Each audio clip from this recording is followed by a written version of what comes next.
Just so everyone knows, the meeting just started live streaming.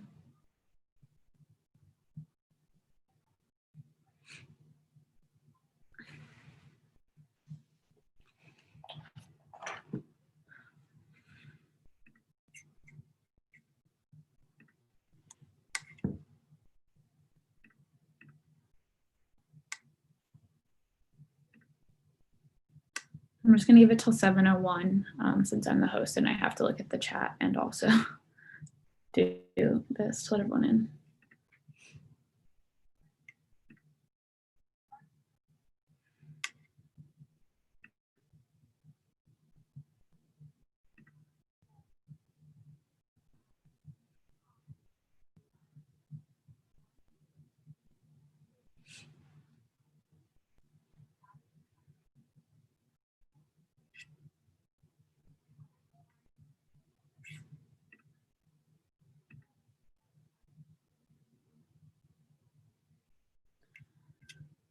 All right, we're going to get started, everyone. Thank you for being here and being here on time. Just a reminder to please turn on your cameras or you can't be counted present.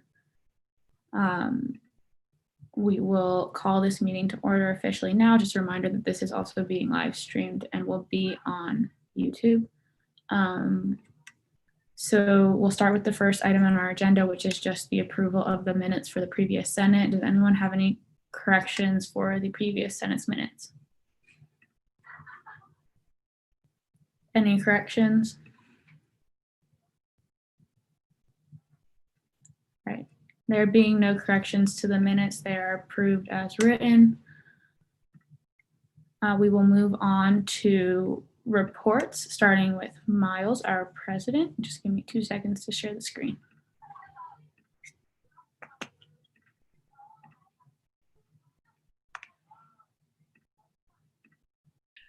Okay, good evening, everybody. I hope you all are having a great week so far and had a great weekend. Just some few items. So early voting starts this week. I'm leading a group on October 15th over to the polls. So we're walking people over to the polls, and I think Victoria is leading one on October 25th. Correct me if I'm wrong, Victoria, but us two will be leading 2 groups over to early vote this week. So if you are registered to vote or want to register to vote, please come one of these days or any of those days that are listed. I think it's 2-week period to early vote, and would love to see you out there. To my second point, cases are down on campus, yes, on the dashboard, but that does not mean party. More importantly, I hope that people are still following the guidelines, especially all of you as senators. I hope you all are holding high the responsibility of being leadership on campus and not contributing to things that are going on around us that could be perceived of not following university guidelines. The university guidelines are still in place. So please make sure that you are all doing your part to not be involved in those type of situations, but B, also making sure people follow those guidelines. To my third point, as everyone has probably seen today, President Hatch is going to be retiring at the end of this academic year. With that, I spoke with Chairman Roach of the Board of Trustees today.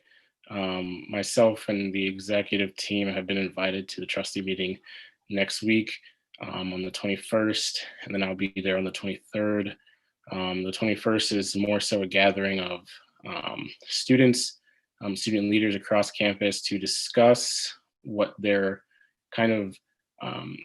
what they're looking for in the next president, and kind of talking about what the advisory board, which I will sit on for the 14th, for looking for the 14th president of Wake Forest University, will be. That committee will be chaired by, the advisory board will be chaired by the student trustee, Andrew Logan, and the chairman and the student trustee and the vice chairman of the trustees have guaranteed that this process will be as transparent as possible. But most importantly, there will be a website going up tomorrow, I believe, about the search process, and it should be, constantly being updated as time goes on. To my last point, I do just want to bring this up as kind of like this will be a conversation we'll have kind of next week. But I think it's good for us to start looking into this. I believe we've had these same conversations in cabinet this last week, but just being aware of having tough conversations in Senate and in cabinet, especially. I do want to reiterate that this is a safe space. More importantly, anyone can offer their views and opinions without being judged. And I would just want to say that going forward, especially with the election coming up and other issues that could come up on campus, I do want people to feel like they can bring up any concern and feel like they can be heard, and especially receive feedback on that. But we'll be having conversations about that in the later weeks. But I know Ali and the D&I co-chairs are working hard on trying to bring that back up and having tough conversations going forward, especially in cabinet and Senate. So without any questions or pending any questions, Ali's report is next. Thank you, Miles. Does anyone have any questions for Miles's report? Yeah, I do. What time are you leading that group over on the 15th, Miles? I believe it is 12:15. Thank you. Yep. Any other questions? All right, just to add to Miles's thing, if you're gonna go with either Miles or Victoria, remember that you need proof of residence if you plan to register when you get there, and you have to print that before you go. So just keep that in mind. We'll move on to my report. So thank you all for a wonderful week. I'm really excited to see all your faces again. First thing on my report is that the Dean of Admissions, Ms. Vargas, is asking that student government come talk at one of her Dean's Corner sessions in the Office of Admissions. That's where potential new students can come and ask questions and hear from a variety of different campus organizations and offices. So they've done some for essay writing, how to get into college. Others have been from the OCCE, things like that. So there are two potential dates we could do this, would be October 28th or November 11th. They only can have 3 people from student government go, and we can pick one of those 2 days. I do need to let her know though as soon as possible. So if anyone is interested in being a part of that, please, you can either say that now and I can write you down in my notebook, or you can send me a message through the Zoom, or you can text me or email me later with your availability. I just would need to know by like tomorrow at noon. And you can say both or one of the 2 dates.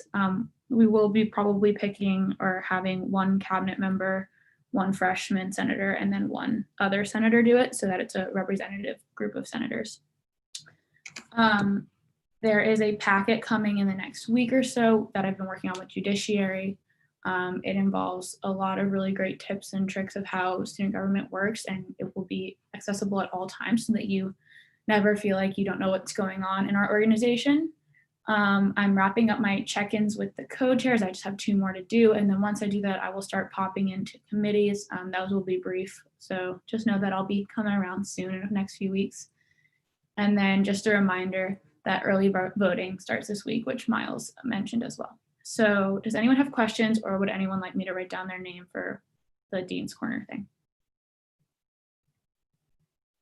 Ali can put me down. Yeah, for sure. Thank you, Evan. You can put me down too. Who was just said that? Sorry, I didn't see. Dan O'Connell. Okay, thank you. Sorry. Thank you. All right, if anyone else wants to do it, please just like send me a message or email me after, and I'll write you down. And then once I see who's interested, we'll deal with that tomorrow. Does anyone have any other questions? Why is it going that way? All right, thank you. Moving on then to Victoria. Hi, everyone. I don't have much to update. We're just still having our usual SBAC meetings on Tuesdays. That's all I have. Any questions for Victoria? All right, Caroline. Hi, everyone. I finished the midterm report this week. So after Senate, you'll be receiving an email with your Senate and committee attendance and also with your extracurricular requirements for the semester. You are allowed to or 2 unexcused absences per semester and 3 excused absences per semester. So you'll get a separate notification if you have exceeded that limit, and if you exceed that limit, then we'll just have to talk to you about your commitment to Senate and what that means. So nothing bad, but just we'll have to like work through that. But most of you guys are good, so I think you'll be pleased with the report when it comes out tonight. And then you also have to have 2 extracurriculars per semester. So an extracurricular is anything that you do that like supports other members in student government. So we are now offering student government socials as an SG requirement. You can sign up by liking the message and that I sent in the group me. And basically you just be paired with like 1 or 2 other student government members to like get to know them better and like meet sometime for like a meal or like a walk or something like that. So anything like that would count as a SG social. So super easy way to get a point. And if you do 2 of those, you can get your points. Another thing that we'll be doing is supporting SG members. So if somebody is doing something with their organization or club, they can offer it as an event. And if you go attend that and support them, then that will also count as an extracurricular. So like, for instance, I do campus garden hours 5 to 7 on Fridays. So if you came out to the campus garden, then that would also count as a student government social. So there's different ways to get your extracurricular requirements. And if you have any questions, just feel free to reach out. Does anyone have any questions for Caroline's report?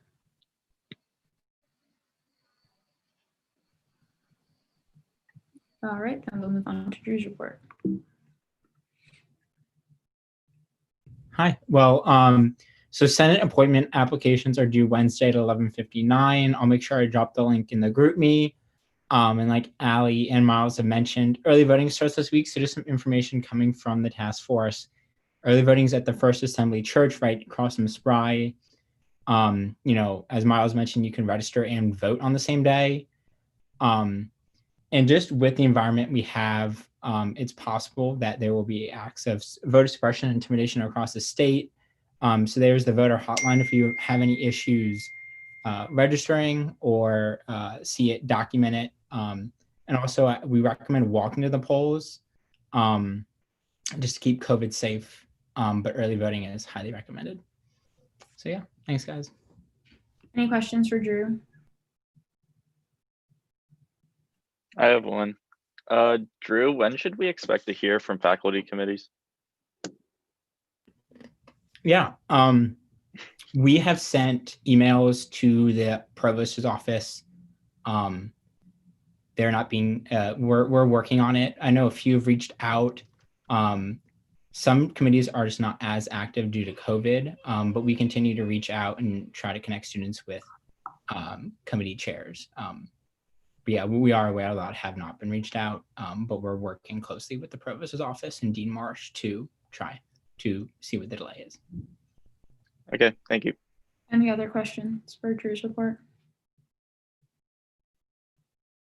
Someone just sent a question. Drew, either you or I, but can you explain how they get their proof of residency for on-campus students? Yeah, definitely. So you can go to WIN. I forget which tab it's under, but we can, I think, send out an email with all this information.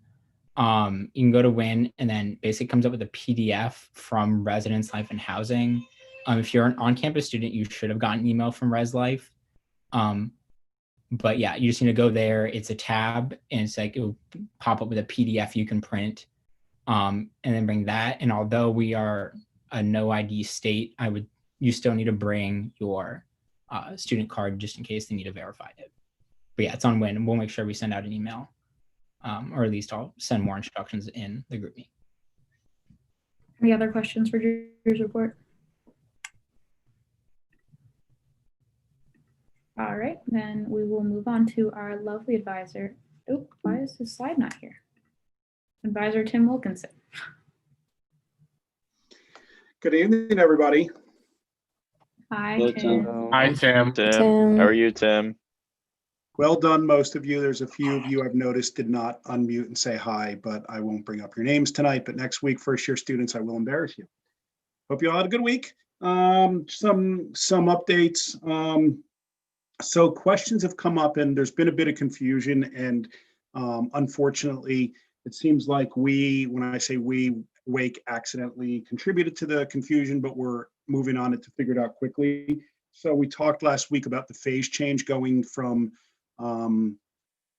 25 outdoors to 100 outdoors.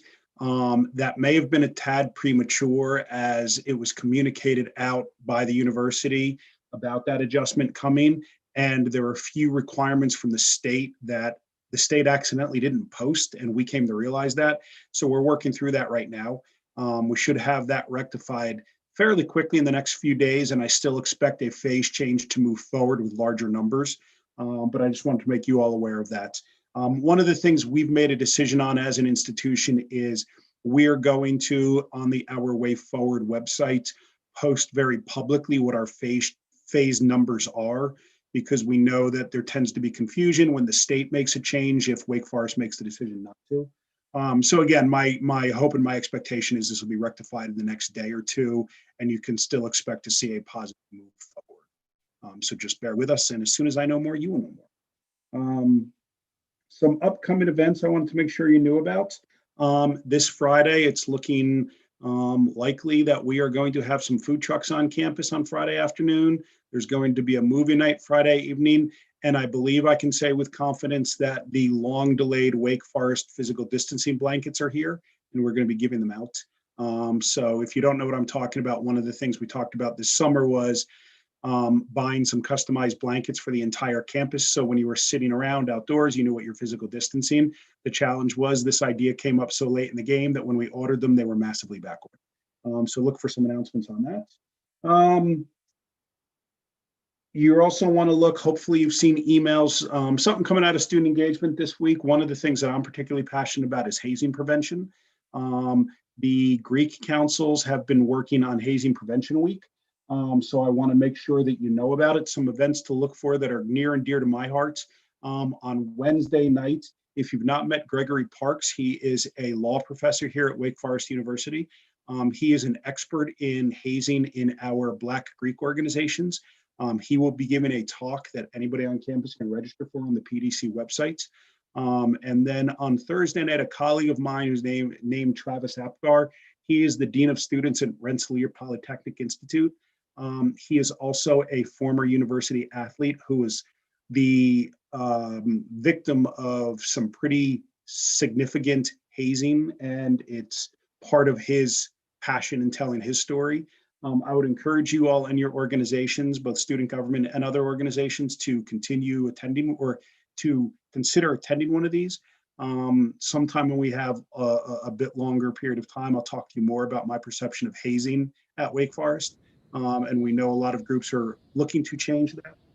So there's some good things to look for this week. Some exciting news, this will take a little bit, but student engagement has been given clearance to move forward with searches to fill our open positions. So those of you who are in the loop are celebrating right now because you know this will be a great strain off of me in particular, as well as others in my office. So expect in the coming weeks that I will reach out to some of you asking you to potentially sit on some searches once we figure those details out.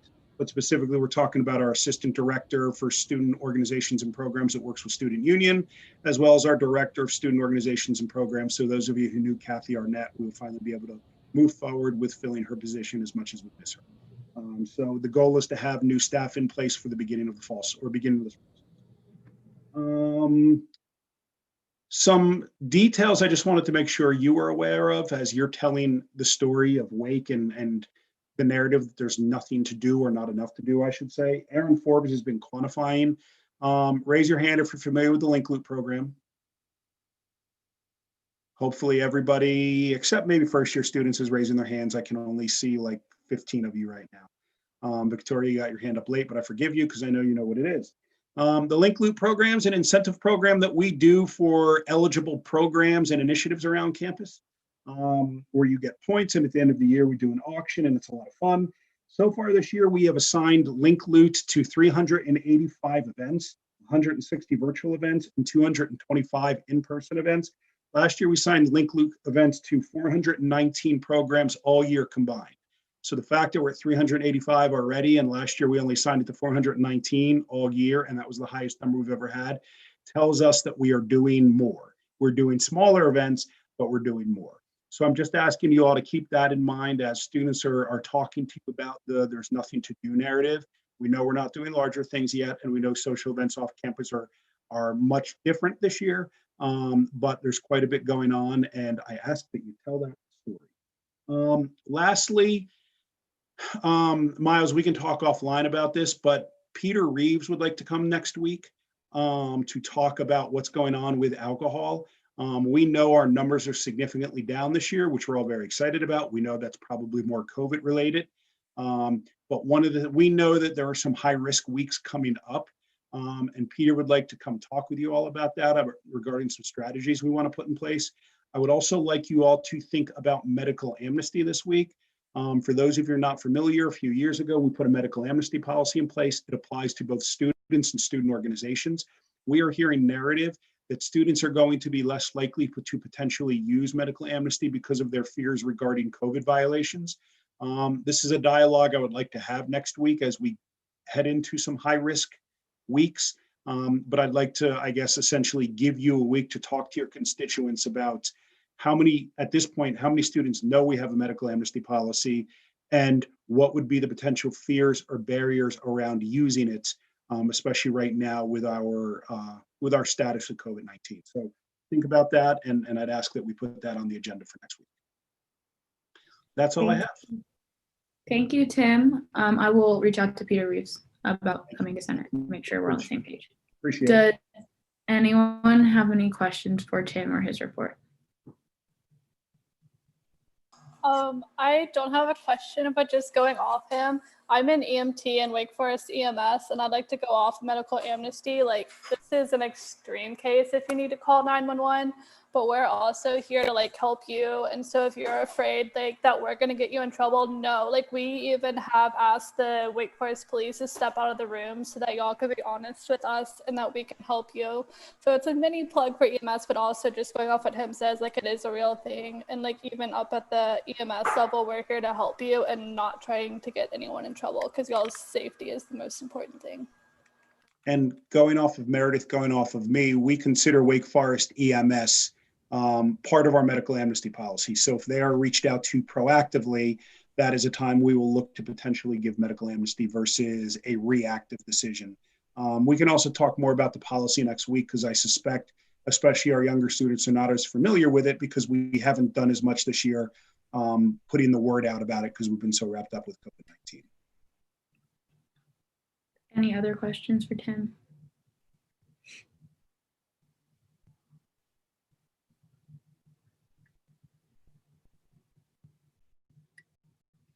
All right, then we will move on to the committee reports, but I will reach out to Peter Reeves and think about medical amnesty. That's important. Campus, why are they skipping today, guys? I don't know. Academic committee.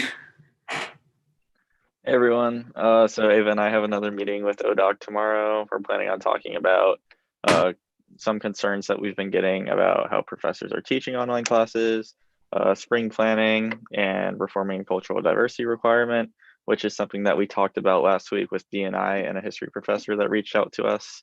So that's in the works. I'm sure DNI will have a few things to say about that too. And Ava and I also met with our academic affairs group last Friday. And one of the things that a lot of other schools are doing, I think Tulane and USC are doing it. They're doing a pass-fail option again this semester. I haven't heard a lot of people talking about that here. So does anyone have any interest in us pushing for that? Have any of your Braden, I will constituents pay your expressed it? tuition right now if you can get that to happen.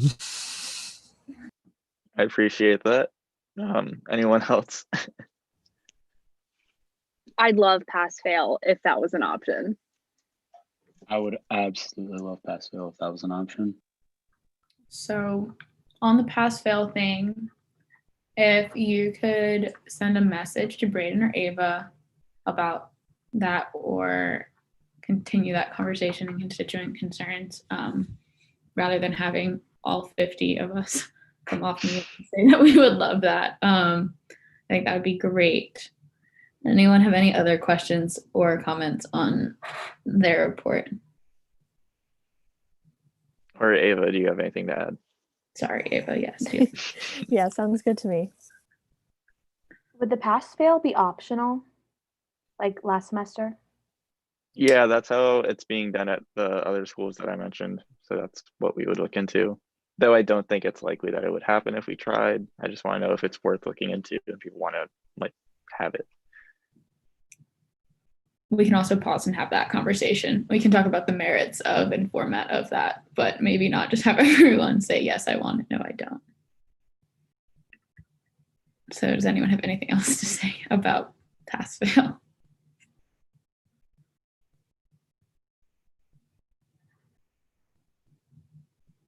All right, then we can move on to campus life. Sorry, I'm about to struggle with the PowerPoint again for 2 seconds. Campus life.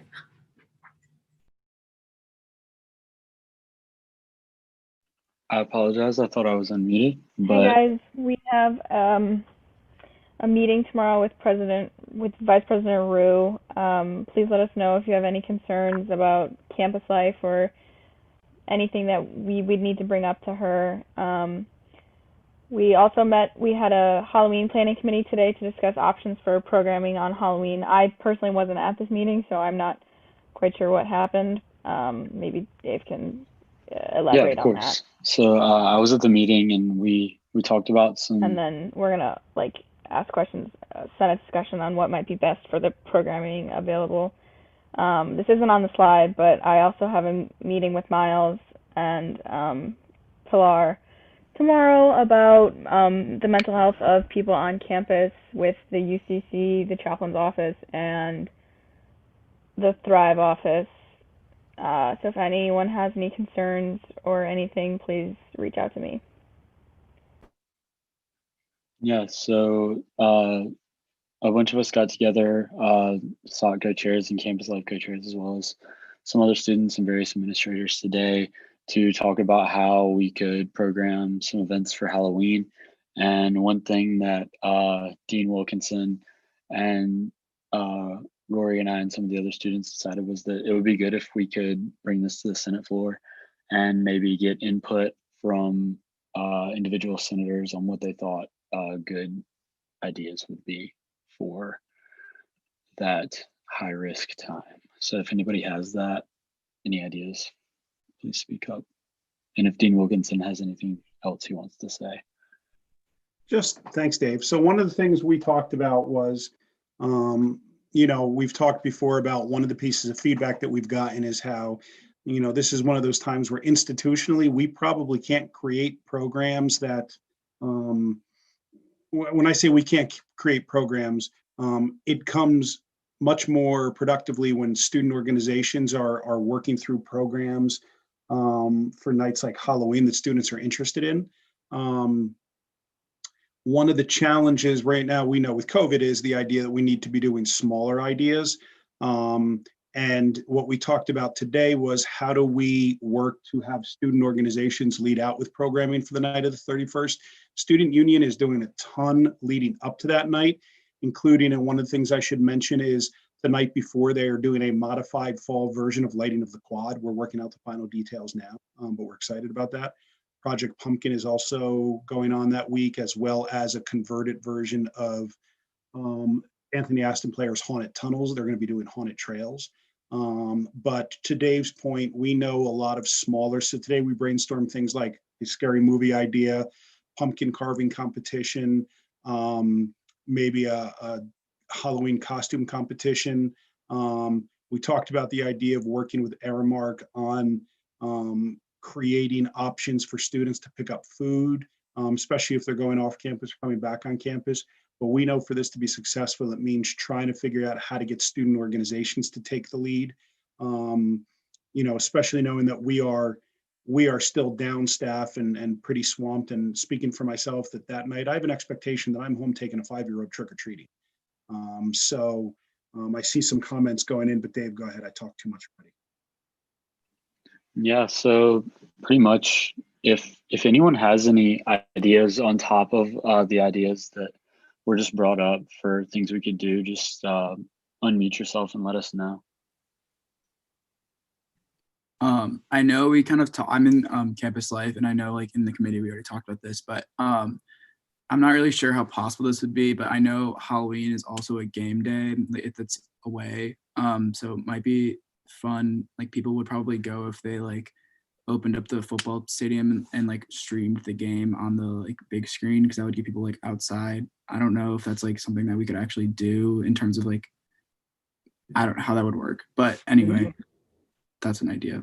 No, we could, and you bring up a great point. You know, there's a game that day. We just don't know what time yet, and obviously that will weigh in. You know, we've done a few game watch parties already this year, and we've not found them to be as successful.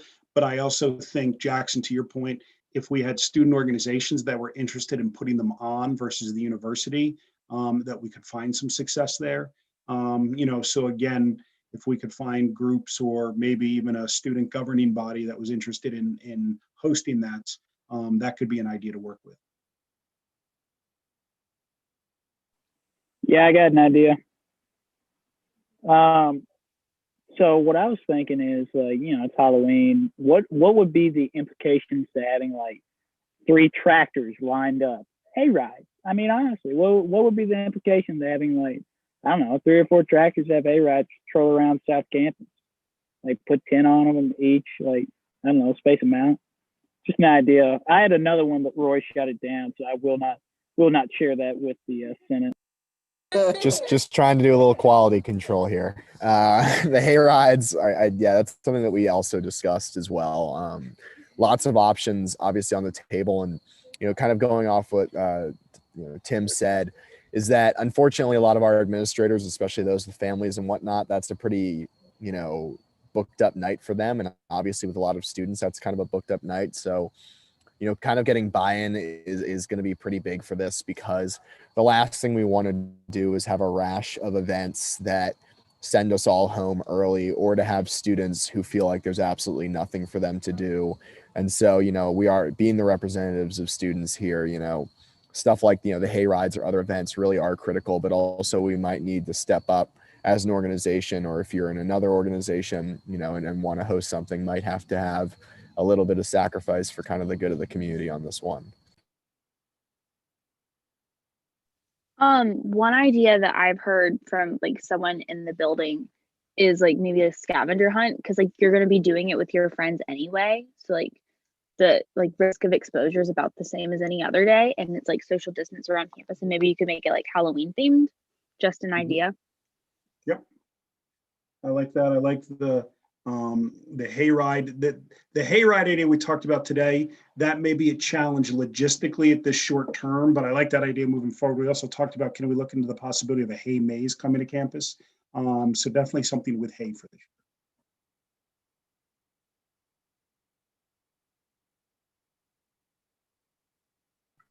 year. Any other things to add idea-wise or questions for campus life?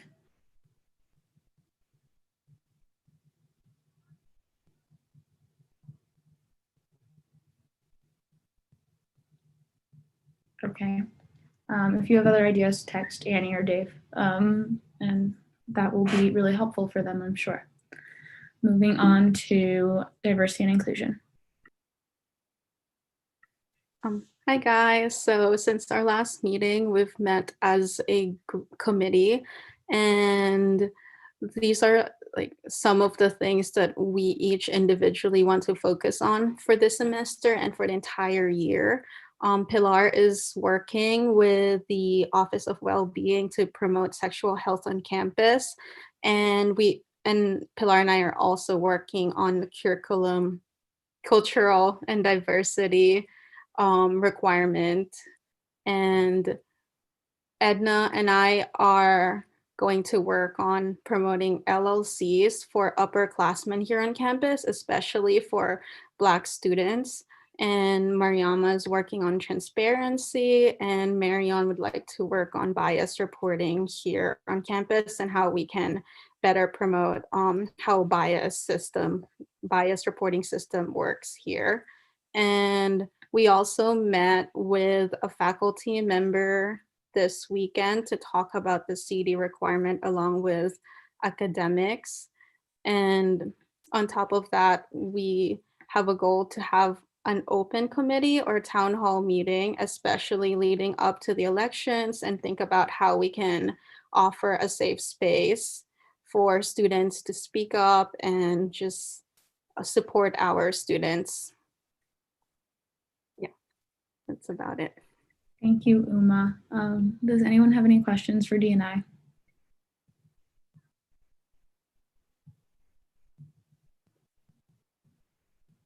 I think this is a really awesome format. So I know we saw Judiciary has their little subcommittees going on. This is also a really cool way to do it. So I'm happy to see all the committees doing these things. If you have questions, feel free to text Uma. But we will move on to our next committee, which is Judiciary.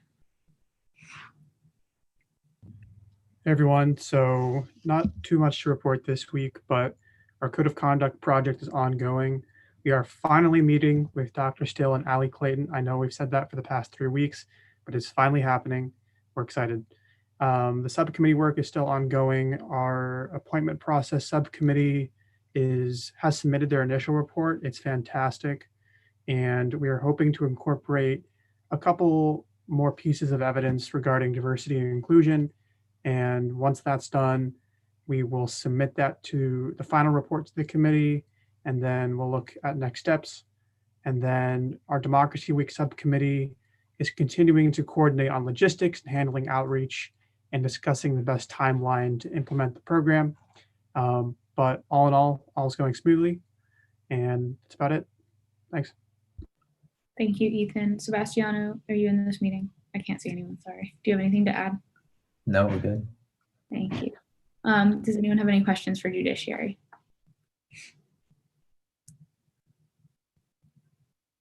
All right, then we will move on to Public Relations. Hi, everyone. So Brooke and I met with Mark Peterson this week, the VP of University Advancement. So we basically just talked about a couple different things. The advancement staff really wants to work with Halloween. So kind of discussed like a few preliminary things with that as, in regards to like messaging and like promotion on social media. We also are working with potentially getting like student involvement and volunteers in the assembly of like Best Western, like gift baskets or letter writing, things like that. So we just discussed different possibilities of collaboration. We also met with Fiscal Planning and Rory to talk about like the possible donation of old gold to students at the Best Western. So that's kind of something that's in the works a little bit. And then there's a couple posts going out this week. The COVID reminder post went out today. Isaiah was working really hard on the club spotlights post, and that'll also be going out this week. And then a PLC thank you with a bunch of fun pictures will also be going out later this week. Thank you, Jess. Does anyone have any questions for PR?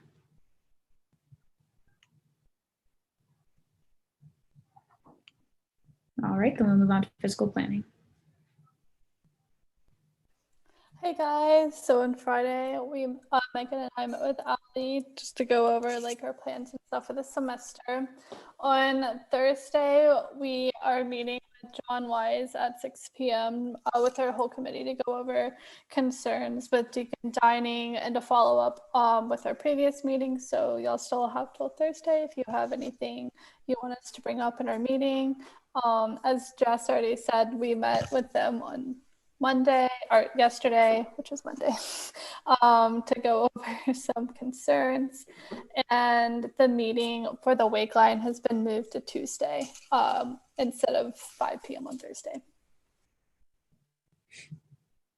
All right, thank you. Does anyone have any questions for fiscal planning? Yeah, I had a question. I was wondering if any progress had been made on opening up or looking into the lounges and the dormitories across campus and seeing if there's been any progress. Like, I know we talked about the lounges last week and also the like terraces or kind of like the roof areas. So I believe the email was sent out to them, but we have not had our committee meeting yet. Our committee meets on Thursday, so I'm not sure if we've gotten a response yet. I can tell you one of the things that we're looking at long term. When I say long term, over the rest of the fall semester into the break is a consolidation of all of the protocols around university events and activities. So essentially a review of where we're at with those protocols and how are they doing. So this is going to be part of the conversation. In full transparency, it's not going to be part of the conversation for, I think, a change in the next week or two. It's going to be how do we get through the fall semester, because, kind of as Miles said in the beginning, similar to social events, we're doing well. We want to make sure we're continuing to do well. But it is part of kind of the ongoing, where are we and what do the next steps look like? But again, I would expect that for the fall semester to see us kind of stay where we are.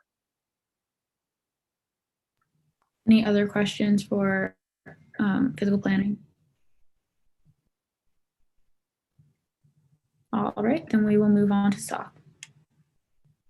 What's up, guys? I love statistics, and we have a bunch of them. So yeah, our study has come rolling in. We've got 52 responses so far, so a little over a 25% response rate in the first week alone, which is phenomenal. All those are organizations. Some great numbers coming out of it. We got 96.2% of exec boards have completed the COVID-19 training, which is massive, because if they want to have events, they need to complete that training. We have 94.9% of orgs seeking, or organizations seeking, spots in the involvement fair. Many of them already have spots, but that's something that we definitely want to increase, is to get those who want to have spots into that and get freshmen connected with them. And then, you want to take it, Amber? Sorry, we're sitting across from each other. Yes, 71.2 have already had a meeting, whether that be in person or online, but more in person than we would have thought. So that was cool to see. And then 85.4% of organizations have said they're capable of hosting events, again, whether that be online or in person. But definitely something to look more into for those who feel like they can't have events right now. And with that, we also had quite a few questions come in with the survey that we're going to begin addressing with our committee in the next couple of weeks. Does anyone have any questions for SOC? I love seeing y'all sitting outside for your committee meeting. That's nice to see. But thank you, everyone. Then we will move on to the next part of our agenda. Feel free if you have questions to also note those at the end, but we will move on to new business. Does anyone have new business? Does anyone have Senate reports? Constituent concerns? I have one constituent concern who's technically not my constituent, but reached out nonetheless. This is probably something for D&I, but this particular constituent is with the women's group, and they're hoping to install more lights around campus just to make a more safe and welcoming environment for women in particular, I guess. So if you want to just connect with me sometime this week, I can debrief you on that. Thank you, Ethan. Any other constituent concerns? I have two things that were brought up to me. One of which was about the volleyball nets. Like there's one right outside of South, and someone just asked me like if those are ever going to go back up, because right now it's just like a sand pit kind of. But I didn't really know if anyone was aware of when that was happening or if that would happen anytime soon. I would put that in the same conversation that we're going to have over the course of the fall semester about the spring semester. And then also, a few people asked me about parking, which I don't know if that anything's going to change with that, but they were just kind of annoyed that they had to walk to the parking lot. So I don't know if I don't think that's going to change if I'm not mistaken. I think freshman parking is always going to be there just because there are a lot of parking spaces outside of South, and they were wondering why they couldn't park there instead. With parking, if anyone's going to get it, it's not going to be the freshmen. So I don't see anything happening with that, considering sophomores are still off campus too. Got it. I think there was a concern last week about parking as well, though, so physical planning might still be looking into that point. So, any other constituent concerns? Oh, go ahead. Oh, okay. This one is mainly about like the pit closing at 8. Is there like, what is the reasoning or rationale behind it closing earlier? Because didn't they just change that recently? I was wondering if anyone had an answer to that. I don't have an answer, but I'd be glad to ask Mr. Wise in our meeting on Thursday to see if he knows anything about that. Perfect. Sounds good. Thank you. Any other concerns? Someone brought this up to me, and people have been feeling very unmotivated and kind of uninspired to do work. And one of the people in my clubs asked me if there is a prize after all this for students. And I wonder if there's anything that we can do as student government to just kind of encourage morale. And yeah, and then another, yeah, graduating. And sounds like a good thing to look at. Sorry, Uma, I cut you off. no, it's okay. And another thing is that I noticed that some of the manual faucets where you like lift to turn on the water, I've noticed that a couple places here on campus have been leaving water running in public faucets. I don't know if this is campus life or physical planning, if there's anything that we can do to remind people to turn off the faucet. Sorry, it's just a pet peeve, but yeah, it's a waste of water. Can you clarify the faucets that you're referring to? Like an example of where one is? So I saw one in the public restroom in Benson, and then another one in the North Pit where I just walk in and there's like a faucet running. Yeah. All right, thank you, Uma. Physical planning and academic, that sounds like you things, if you guys want to speak to anything on that.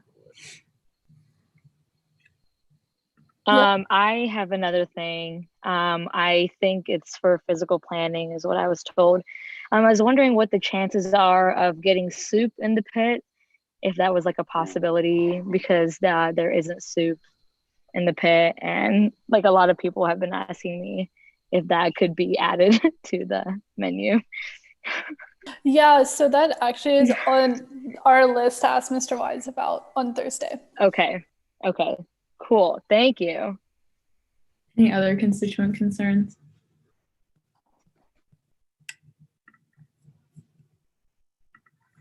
All right, announcements. Dating Deacons has raised over $1,000. Let's make it 2,000. Keep signing up, guys. It'll be awesome. Fire it up. Like I said earlier, campus garden hours at 5 on Fridays. To those who have already let me know that you're interested in doing the Dean's Corner thing with admissions, I have written down all your names. I will email you all tomorrow once I know which day we will be doing. So that's that from me. Any other announcements? I have one. I just wanted to reiterate what Tim said about Hazing Prevention Week. Please come to our events. If you have any questions about them, you can reach out to me or Rory because he also worked really hard on it. So please come out. Anything else? Okay. Motion to adjourn. Do I hear a second? Second. Anyone opposed, raise your hand with the raise hand function. Okay, y'all are free to go. I won't end the meeting till everyone leaves, though. Bye, everybody. Good one, everyone. Bye.